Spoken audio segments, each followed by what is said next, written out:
You know that moment late at night when the world finally goes quiet, but your mind doesn't? The lights are off, the room is still, nothing is happening anymore, and yet your thoughts keep moving, circling the same conversations, the same decisions, the same tiny details most people would have already forgotten. You replay something you said earlier that day, then something someone else said, then a possibility you hadn't considered before. And suddenly your brain is constructing 10 different versions of the same moment. What you should have said, what they might have meant, what could happen next. From the outside, nothing is happening, but inside, it feels like a silent war. There's a certain kind of person who lives with this constantly, not just at night, but throughout the day. A mind that rarely switches off. A mind that keeps examining, questioning, predicting. Most people don't notice it, or if they do, they misunderstand it. They call it being too sensitive, or thinking too much, or the familiar phrase people casually throw around, overthinking, as if the mind is simply doing something unnecessary. But the truth is, this pattern didn't appear randomly, and it isn't a personality flaw. It's a system that developed for a reason. What people call overthinking is often the visible surface of something much deeper, a mind that has learned to stay constantly alert. Psychology has long studied this pattern. Research in cognitive science shows that some brains are wired with a stronger threat detection system, the part of the brain responsible for scanning the environment for potential risks. Much of this activity happens in structures like the amygdala, which plays a central role in processing uncertainty and emotional signals. For some people, this system runs quietly in the background. For others, it runs almost all the time. Not because something is wrong, but because at some point in life, being mentally prepared became important. When the brain learns that situations can shift unexpectedly, when conversations, relationships, or environments feel unpredictable, it begins to adapt. It starts gathering more information. It replays events. It analyzes tone, timing, body language, subtle cues. The goal isn't to worry. The goal is to avoid being caught off guard again. Over time, this creates a habit of deep internal analysis. The mind becomes a place where possibilities are constantly simulated before they happen. If someone seems slightly distant in a conversation, the brain asks why.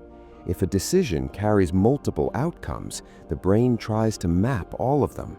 If something feels uncertain, the mind keeps searching until it finds an explanation.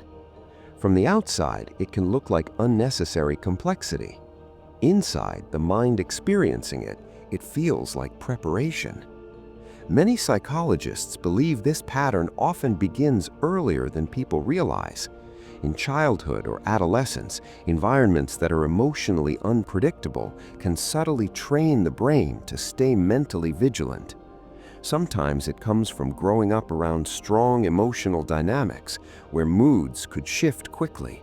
Sometimes from being in situations where understanding people's reactions became important for safety or belonging. Sometimes simply from being highly perceptive in environments that required careful observation. The brain learns that thinking ahead reduces risk, so it becomes very good at it. This is why overthinking often feels less like a choice and more like a reflex. The mind isn't trying to create stress, it's trying to maintain control in a world that often feels uncertain.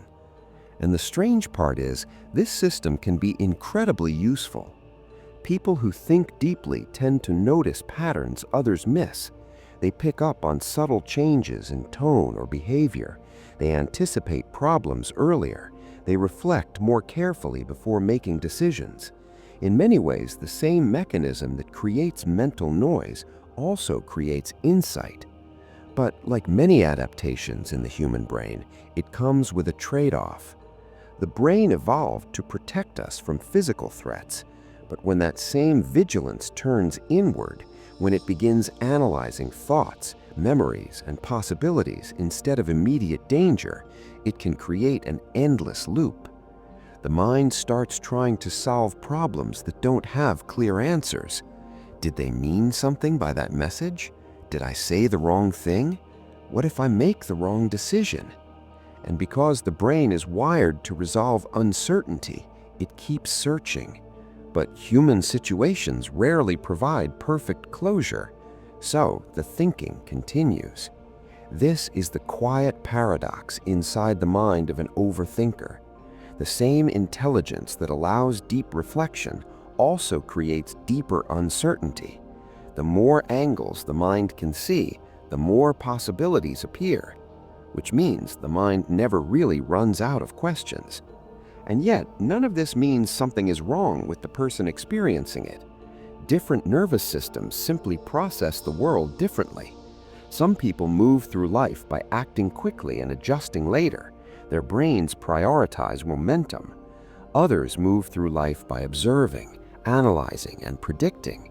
Their brains prioritize understanding. Neither approach is better.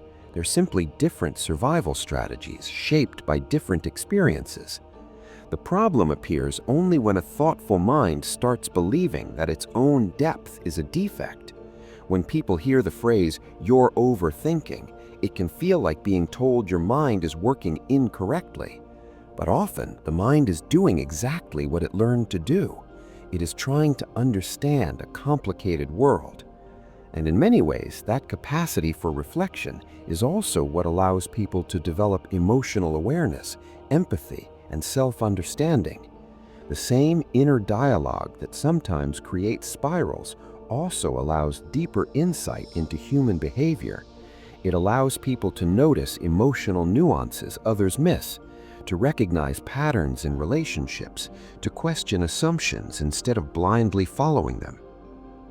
The silent war inside an overthinker isn't simply between thoughts. It's between a mind that wants certainty and a world that rarely offers it. And slowly, over time, many people begin to realize something surprising. The goal was never to eliminate thinking. It was to stop treating every thought like a problem that needs solving.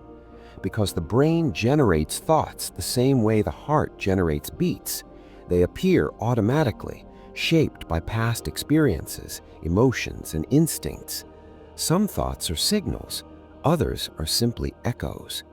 Learning the difference often changes everything. When that shift begins, the mind doesn't suddenly become quiet, but the relationship with those thoughts becomes softer, less combative. The war slowly becomes a conversation, and that realization can be strangely relieving. It means the mind that once felt exhausting was never broken. It was simply trying to protect something important. And for many people who recognize themselves in this pattern, that understanding becomes the beginning of a very different relationship with their own thoughts. Because once you start noticing how your mind works, other patterns start revealing themselves too. The way you read people more carefully than most, the way small emotional shifts don't go unnoticed, the way certain moments stay with you longer than they seem to stay with others. And those patterns quietly begin to tell a much larger story about the kind of mind you've been living with all along.